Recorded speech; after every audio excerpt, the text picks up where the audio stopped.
अब वो मेरे और पास आकर बैठ गया और डरने लगा। अब उसके मुंह से बात नहीं निकल रही थी। पूरी तरह से डीजल से भरी हुई लारी तभी पीछे से कुछ आगे की तरफ ढकलते हुए हिलना शुरू हुआ। ऐसा हिलना शुरू होते ही मेरे भाई अब सामान्य तरीके से बैठ नहीं पा रहा था।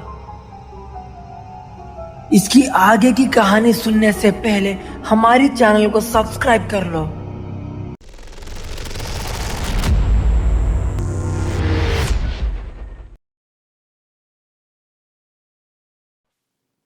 मेरा नाम किरण है। मैं एक लॉरी ड्राइवर हूँ। मुझे तारीख याद नहीं है, लेकिन मुझे बस इतना याद है कि उस दिन भूत फिल्म रिलीज हुई थी। खैर, मेरे परिवार के अलावा बाहर कोई नहीं है। मेरे छोटे भाई को ड्राइविंग बहुत पसंद थी, इसीलिए वो मेरे साथ क्लीनर का काम करता था और लॉरी ड्राइविंग भी सीख रहा था।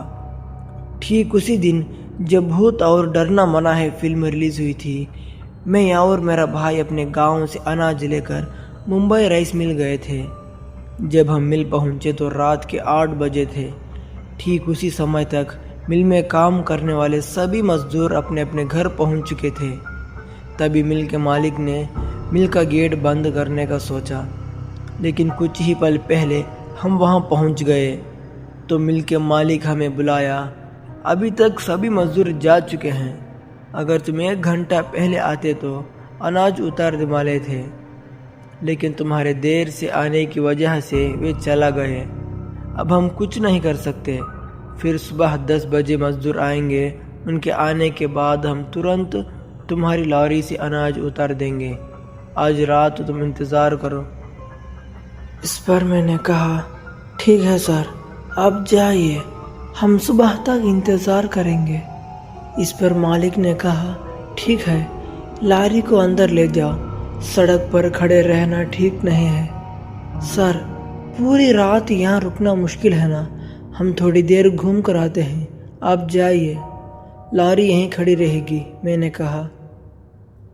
इस पर मालिक ने मुझसे कहा, तुम लारी को अंदर रख लो, गेट की चाबी भी तुम्हें दे देता हूँ, तुम्हारी मर्जी, तुम कहीं भी जाओ, मुझे कोई आपत्ति नहीं है। मालिक ऐसा कहने पर अच्छा ठीक है सर करके मैं चला गया। लारी पीछे की तरफ करके मिल के बगल वाली खाली जगह पर लारी बंद की। मालिक के रहते ही हमने गेट के ताला बंद कर लिया। मालिक अपने घर चला गए। तभी मेरे पास मेरा भाई आकर बोला, भैया भूख लगी है, चलो कहीं होटल में खाना खा लेते हैं। ठीक है चलो करके गेट की चाबी हमारे पास होने की वजह से खोला और हम दोनों मिलकर आधे किलोमीटर दूर एक होटल में पहुंचे और डिनर किया। डिनर करके बाहर आए तो रात के 9:30 बजे थे। तभी बगल वाले थिएटर की दीवार पर भूत फिल्म के पोस्टर से दिखाई दिए। हमें पूरी रात किसी तरह इंतज़ार करना है, अब नींद भी नहीं आएगी, इसीलिए चलो सेकेंड शो मूवी देखने चलते हैं। मैंने अपने भाई से कहा, ठीक है भैया। मेरे भाई के कहने पर हम दोनों मिलकर थिएटर पहुंचे। नाइट सेकेंड शो का टाइम होने की वजह से हम दोनों ने टिकट लेकर हॉल में चले गए। फिल्म देखना ख़त्म हुआ रात के 12:45 बजे। हम राइस मिल का गेट खोलकर लारी के पास पहुंचे। मेरा भाई ने गेट लॉक करके लारी के कैबिन में आकर बैठ गया। फिल्म बहुत दिलचस्प लगी। फिल्म के बारे में हम दोनों बात कर रहे थे। तभी मैंने जेब से सिगरेट निकालकर जलाई। तभी मेरे भाई मोबाइल में यूट्यूब ऑन करके कई वीडियो खोलकर ऊपर वाली सीट पर लेटना चाहता था। उस समय तक रात के 1 बज चुके थे। मैं अभी भी ड्राइविंग सीट पर बैठा सिगरेट पी रहा था। तभी मेरे भाई को नींद आ गई। उसने मुझे मोबाइल देकर ऐसे ही कमर झुका दिया। मैं वीडियो को देख रहा था। तभी भूत फिल्म का ट्रेलर वीडियो दिखाई दिया तो मैंने उसे खोलकर देखा। ट्रेलर चल रहा था। वीडियो के बीच में भूत पहली बार दिखने वाली सीन शुरू होते ही उसके पैरों की पट्टियां की आवाज सुनाई दी। वो आवाज ईयरफोन्स कानों में लगाकर सुनने पर बहुत रोमांचक लग रही थी। मैं बार बार उस साउंड को दोहरा कर सुन रहा था।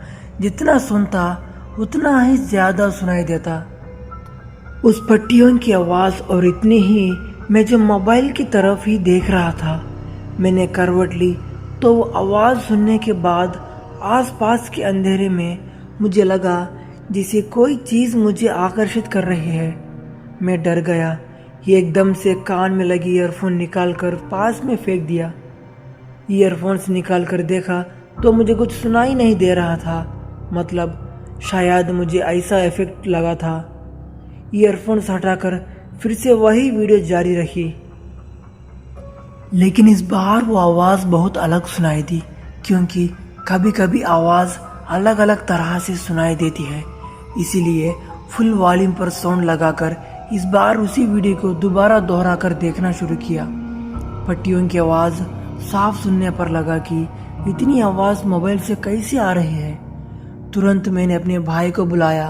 भाई, एक बार ये आवाज़ सुनो, मैंने पूछा। उसने भी वही वीडियो जारी रखी। उसने भी कुछ ऐसा ही लगा। क्या यहाँ कोई है? उसने पूछा। यहाँ कोई होगा भी क्यों, है तो सिर्फ हम दोनों ही ना, मैंने कहा। फिर से वही वीडियो दोहराई। इस बार आवाज़ मोबाइल से ही सुनाई दी। इस पर मेरा भाई बोला, भैया तुम मुझे डराना चाहते हो ना? हंसते हुए पूछा। अरे नहीं यार, वो साउंड इफेक्ट मुझे ऐसा ही लगा, मैंने कहा। ठीक है, मुझे नींद आ रही है, वो वीडियो बंद करके तुम भी सो जाओ ना, उसने कहा। मोबाइल चार्जिंग पर लगाकर नीचे वाली सीट पर मैं सो जाऊंगा। कैबिन की लाइट बंद करके भगवान की फोटो वाली एलईडी लाइट की छोड़कर सो गया। अब तक मेरा भाई नींद में सो चुका था, मैं भी नींद में सोने ही वाला था कि अभी अभी वीडियो में देखी गई पट्टियों की आवाज़ वैसे ही लारी के बाजू से सुनाई देने लगी। अरे फिर क्या है? वीडियो खोल दिया, थोड़ी देर सो जाओ, मोबाइल बंद कर दो। आंखें बंद किए हुए मैं उस तरफ करवट लेकर सो गया।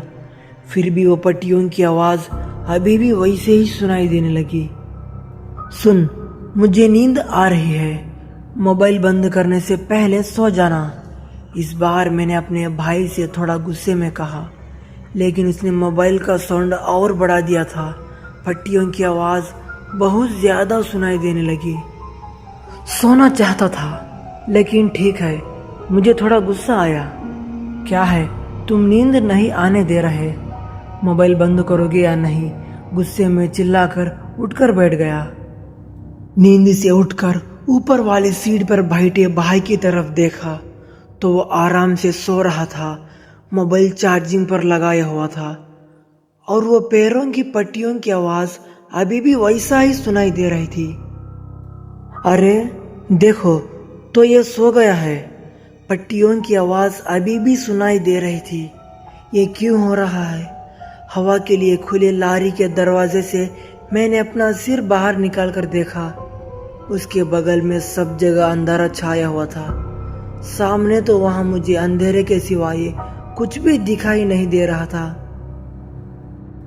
लेकिन वो आवाज़ उसी तरफ से सुनाई देने की वजह से मैं और देखता रहा। तभी लारी के पीछे से अंधेरे में उस तरफ चलकर एक सफ़ेद आकृति आती हुई मेरी नज़र में आई। जगह सब अंधेरे होने की वजह से क्या हो सकता है मुझे भी पता नहीं चल रहा था, लेकिन वो आकृति और 4 कदम आगे बढ़कर लारी के बगल में आकर खड़ी हो गई। जिस सेकंड वो आकृति खड़ी हुई उसी सेकंड पैरों की पट्टी की आवाज़ भी गायब हो गई। वही अंधेरे में लारी के बगल खड़ी हुई वो आकृति कुछ देर बिना हिले धुले खड़ी रही और एकदम से लारी की बॉडी पर जोर से मारा और उसके मारने की आवाज़ बहुत जोर से सुनाई दी। ऊपर वाली सीट पर सो रहा मेरा भाई भी एकदम से चौंक कर नींद से उठ गया। होश में आते ही क्या आवाज़ है, क्या हुआ, नीचे उतर गया। मैंने धीरे से कहा, कुछ नहीं यार, तुम सो जाओ। मेरे ऐसा कहने की एक वजह थी, मेरे भाई को बताने लायक डर, और फिर भूत प्रीत को तो वो बहुत ज़्यादा डरता है।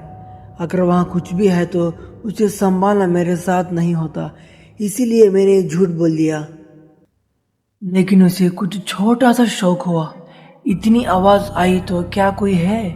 कान में पूछा। अरे कोई नहीं है यार, आराम से सो जाओ ना, मैंने कहा। लेकिन उसके मन में डर ने जगह बना लिया। ठीक उसी समय फिर से लारी पर जोर से मारा। इस बार आवाज और ज्यादा सुनाई देने पर मेरा भाई मेरे पास आकर बैठ गया। अब उससे डर और बढ़ गया। बताना भैया, कोई है क्या? क्यों लारी जाकर मार रहे हैं? वे इंसान ही है ना? पूछने पर उससे डर तो ज्यादा है और गुस्सा भी ज्यादा है। इतनी रात के वक्त लारी को मारता है इंसान तो पता चलने पर दूसरों से झगड़ा करेगा। ये बात मुझे पता है, लेकिन वहाँ जो भी है वो इंसान नहीं। अगर ये नीचे उतर आ गया तो वो इसका क्या करेगा? इसका डर मुझे हो रहा था। अब उसके बारे में मैं और क्या बात करूं? मैंने असल बात उसे बता दी। अब वो मेरे और पास आकर बैठ गया और डरने लगा। अब उसके मुंह से बात नहीं निकल रही थी। पूरी तरह से डीजल से भरी हुई लारी तभी पीछे से कुछ आगे की तरफ ढकलते हुए हिलना शुरू हुआ। ऐसा हिलना शुरू होते ही मेरे भाई अब सामान्य तरीके से बैठ नहीं पा रहा था। इसकी आगे की कहानी सुनने से पहले हमारी चैनल को सब्सक्राइब कर लो।